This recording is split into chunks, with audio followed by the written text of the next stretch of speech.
ઓમ નમો નારાયણ. હું અરુણાબેન પી ગોસ્વામી સુરતથી તમારું સ્વાગત કરું છું અરુસ કિચનમાં. તો આજે આપણે બનાવશું જુવારની રાબ. તો એના સારું આપણે જુવાર લીધી છે, આ અડધો કપ આખી જુવાર આવે એ, અને અડધો કપ જેટલું આપણે દહીં લીધું છે, પાણી જોઈએ આપણે, અને મીઠું સ્વાદ પ્રમાણે. એક આપણે મરચું લીધું તીખાસ માટે થોડીક, અને અડધી ચમચી આપણે આખું જીરું લીધું. તેલ જોઈએ આપણે, બસ પાણી એ પ્રમાણે એટલું જ જરૂર પડશે. તો પહેલાં આપણે આ જુવાર છે એને 2-3 પાણીએ ધોઈ નાખશું.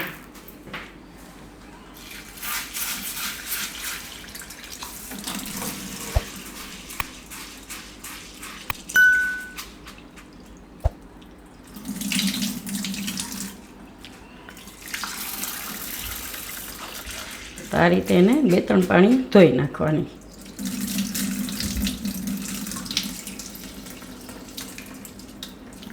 તો આને આપણે હવે લઈ લઉં કુકરમાં. આમાં આપણે પાણી નાખીશું.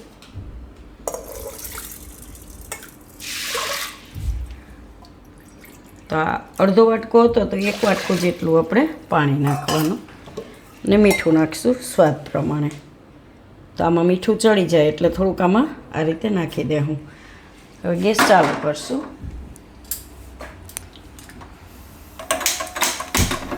ને કુકરનું ઢાંકણું બંધ કરી દઉં. તો આને આપણે બાફી લેવું. 3 થી 4 વિસલ થાય. પહેલાં ધીમો ગેસ રાખી આમાં પ્રેશર ભરાય એટલે ફૂલ ગેસ રાખીને પછી થોડીક વાર 5-1 મિનિટ ધીમા ગેસમાં પાકવા દેવું. પછી એને ફૂલ ગેસ કરીને 4 વિસલ થવા દેવું. તો કુકર આપણે ખોલીને જોઈ લઉં. હવે તો બફાઈ ગઈ છે આપણે જુવાર એકદમ. તો હવે આપણે ગેસ ચાલુ કરશું. અને આપણે આ માટીનું આ રીતનું વાસણ છે એમાં બનાવશું. થોડુંક તેલ નાખશું એમાં, 2 ચમચી જેટલું જ ખાલી. તો તેલને ગરમ થવા દેવું. તેલ ગરમ થાય ને ત્યાં સુધીમાં આપણે આ મરચું અને જીરું 2 વાટી લેવું. તો મરચું એક જ નાખવાનું, બહુ તીખું નહીં જોઈએ. આ રીતે અધકચરું જીરું એકદમ નહીં વાટવાનું, થોડુંક અધકચરું રાખવાનું.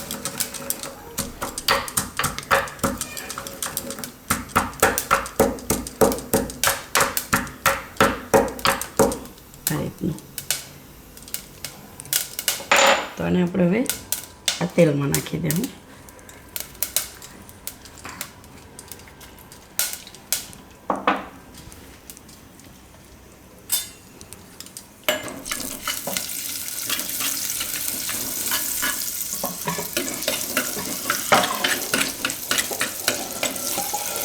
થોડીક વાર ફેરવી લેવાનું.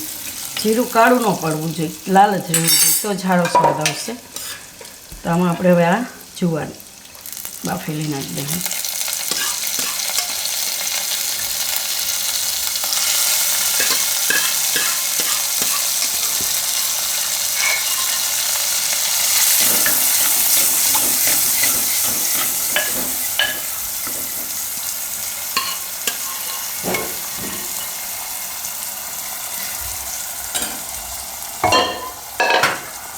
મીઠું તો આપણે આમાં બાફવામાં નાખ્યું, તો જરૂર પડે ને તો જ નાખવાનું. તો હવે આમાં આપણે દહીં નાખી દેવું. તો ગેસ વધારી દેવું.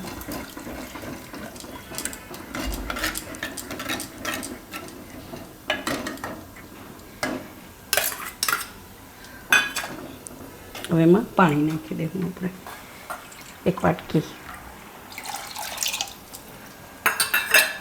હવે આને પાકવા દેવું આપણે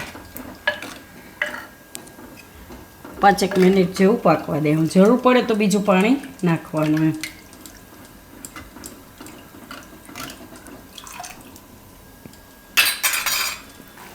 તો આને આપણે પકાવી લીધું આ રીતનું. તો જુવારામાં આ રીતની ખાવામાં થોડીક આવે એ રીતની સારી લાગે. અને તમારે એવું લાગે તો થોડીક તમે એને બ્લેન્ડરે ફેરવી શકો, થોડું ઘાટું કરવું હોય તો. અને નહીંતર મિક્સરમાં તમે થોડીક જારમાં નાખી અને આને ફેરવી નાખો તો આ એકદમ ઘાટું સરસ થઈ જાય એમ. આ રીતનું રાખવાનું એમ. તો જુવાર એકદમ સરસ પાકી જવી જોઈએ, કાચી ન લાગવી જોઈએ ખાઈને ત્યારે. એ રીતનું થઈ જવું જોઈએ. અને મીઠું ટેસ્ટ કરી લેવાનું. એવું લાગે કે મીઠું ઓછું છે તો તમે નાખી શકો એમ. તો હવે ગેસ બંધ કરી દેવું. આને આપણે ઉતારી લેવું નીચે. અને આ માટીનું વાસણ છે તેને તમે નીચે ઉતારશો તો એ ગરમ રહે, ઘણીવાર એ રીતે ઉકળતું જ રહે એમ. આ રીતનું જો ગેસ આપણે બંધ કરી દીધો તો એ 4-5 મિનિટ સારું આ રીતનું એકદમ ગરમા ગરમ જ રહે. અને આપણે કાઢી લેવું. એકદમ પીવામાં મજા આવે છે. દહીં ને જીરું ને એકદમ ટેસ્ટ સરસ આવે છે. એક મરચું આપણે નાખ્યું થોડીક તીખાશ માટે એમ. તો તમારે ન તીખું કરવું હોય તો એમને મય પી શકો એમ, પણ થોડીક તીખાશ હોય તો સારું લાગે. તો અત્યારે શિયાળો છે તો ગરમા ગરમ આ રીતનું ખાવામાં મજા આવે રાબ એમ. આ રીતની આપણે ઘઉંની રાબઈ બનાવીશ. એ ખાવામાં એકદમ સરસ લાગે. એકદમ ઓછી વસ્તુ નાખીને બનાવવાની, ખાલી જીરું, મીઠું, મરચું એ રીતનું જ, અને દહીં એ હોય એટલે કાંઈ ન જોઈએ એમ. તો તૈયાર છે આપણી આ જુવારની રાબ. તો જો તમને મારી આ રેસીપી પસંદ આવી હોય તો એને લાઇક કરજો, શેર કરજો અને મારી ચેનલને સબસ્ક્રાઈબ કરજો. અને બેલ આઇકન દબાવવાનું ના ભૂલતા. કમેન્ટ કરીને કહેજો કે તમને કેવી લાગી આ જુવારની રાબ.